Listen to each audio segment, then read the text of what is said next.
potential energy of a spring. Okay, so far we have studied that potential energy is energy possessed by a body by virtue of its position, and that energy is known as gravitational potential energy. Okay, so gravitational potential energy is the energy possessed by body by virtue of its position.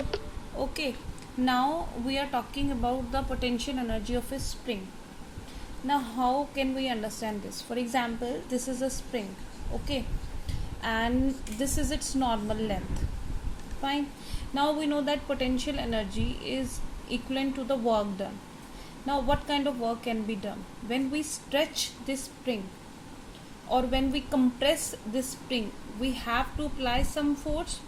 Okay, so that force and that compression, or we can say expansion, in a spring leads to the work done. Fine. Now why this work being done? We know that this is an elastic spring. Fine. When we stretch it, it's have the ability to get back, and that ability, due to that ability, it is said that it is having some restoring force. Okay, restoring force means that force due to which it come back to its original configuration. So when we pull it, okay, how much we pull it, that much is the restoring force that being developed in the spring. It means we have, when we are compressing it or when we are stretching the spring, in that case that same amount of force has been developed and we have to do the work against that force. Okay, so it means that work done is basically due to the change in the configuration of the spring. So we can say that potential energy of a spring is the energy possessed by configuration of the spring. Okay, change in configuration of the spring, just like the change in position in case of gravitational potential energy. Okay, now let us find out the expression. Let us consider this is a spring horizontally lying on the surface, and this is the block which we can pull it. Okay, when we stretch it,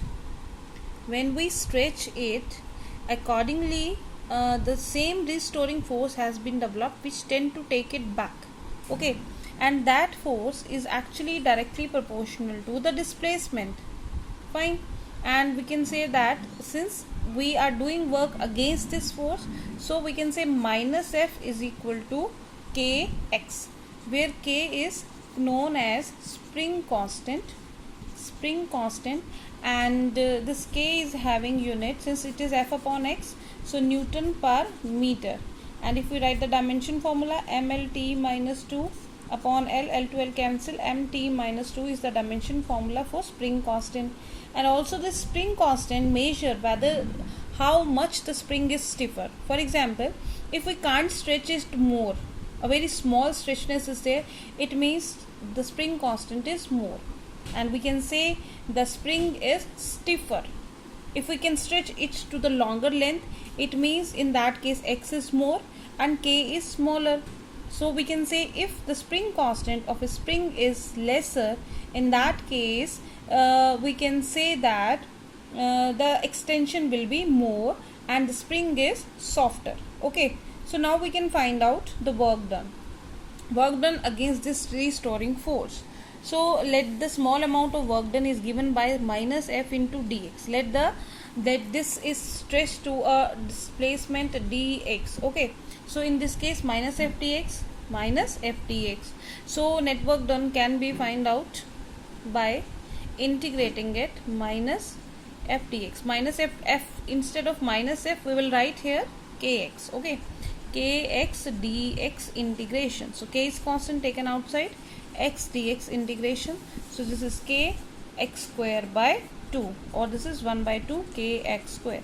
This is the potential energy stored in the spring.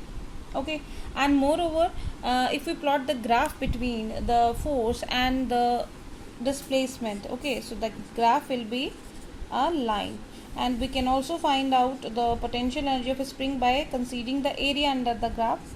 And potential energy is equal to area under the graph. Let me name that OAB. So 1 by 2 into AB into x. Okay, so in that case AB is FR, 1 by 2 AB is F into x. Now F can be written as kx, 1 by 2 kx into x, so this is equal to 1 by 2 kx square. So we have just derived the formula for potential energy also by using the force and displacement graph.